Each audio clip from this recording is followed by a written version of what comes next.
মেদিনীপুর খড়গপুর সংযোগকারী গুরুত্বপূর্ণ মোহনপুর ব্রিজে হঠাৎই সারপ্রাইজ ভিজিট করলেন জেলা পুলিশ সুপার পাপিয়া সুলতানা। কংসাবতী নদীর উপর নির্মিত এই সেতুটি সংস্কারের পর থেকে ৩৫ টনের বেশি ভারী যানবাহন চলাচলের উপর নিষেধাজ্ঞা জারি রয়েছে।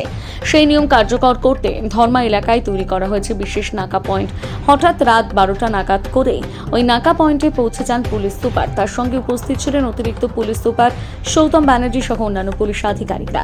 সেখানে ডিউটিতে থাকা পুলিশ কর্মীদের সঙ্গে কথা বলে কড়া বার্তা দেন পুলিশ সুপার। তিনি স্পষ্ট নির্দেশ দেন, নাকা নিয়ে যেন কোনো ধরনের অভিযোগ তার কাছে না পৌঁছয়। নাকা পয়েন্ট দিয়ে যাতায়াত করা বিভিন্ন ভারী গাড়ির চালান এবং ওজন সংক্রান্ত কাটা স্লিপও খতিয়ে দেখেন তিনি। নিয়ম মেনে যান চলাচল হচ্ছে কিনা তা সরেজমিনে পর্যবেক্ষণ করে জেলা পুলিশের শীর্ষ কর্তারা।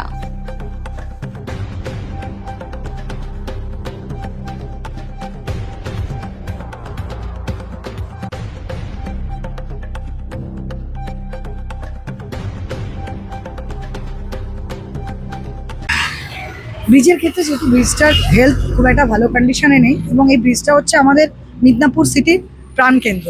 একবার যদি এই ব্রিজটা কোনোভাবে ভেঙে পড়ে বা বন্ধ হয়ে যায় তাহলে মিদনাপুরের প্রত্যেকটা বিজনেসম্যান থেকে শুরু করে সাধারণ জনমানুষের খুবই অসুবিধা হবে। মিদনাপুর শহর একদম বিচ্ছিন্ন হয়ে যাবে, অনেক দূর থেকে ঘুরে আসতে হবে। তাই এই ব্রিজের ব্যাপারে আমরা প্রশাসনের তরফ থেকে এবং পুলিশের তরফ থেকে সবাই খুব জাগ্রত থাকছে। এবং যেহেতু মাঝে মাঝে এখান থেকে কমপ্লেন আসে যে যতটা আমাদের বলা আছে 35, একটা সময় খালি যাবে একটা দিক 25 আর আসার সময় 35 টন হবে, সেটা মাঝে মাঝেই ভায়োলেট হচ্ছে। সেটা যাতে ভায়োলেট না হয় তাই আজকে আমি নিজে আমার সমস্ত অফিসারদেরকে নিয়ে দেখতে এসেছি এবং কিছু কিছু গাড়ি আমরা দেখলাম যেটা আমাদের মনে হয়েছে যে এটা হতে পারে ওভারওয়েট, হতে পারে কিছু কাগজেও গন্ডগোল আছে, সেজন্য কিছু গাড়িকে আমরা ধরলাম এবং আমরা নিজে আবার ওয়ে ব্রিজে যাব। হতে পারে ওয়ে ব্রিজে কোনো গন্ডগোল করে যদি ওয়েটের প্রবলেম হয় আমরা তাহলে ওয়ে ব্রিজটাও আমরা চেক করবো।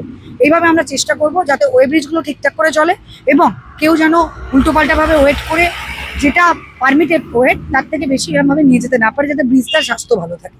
এটার জন্য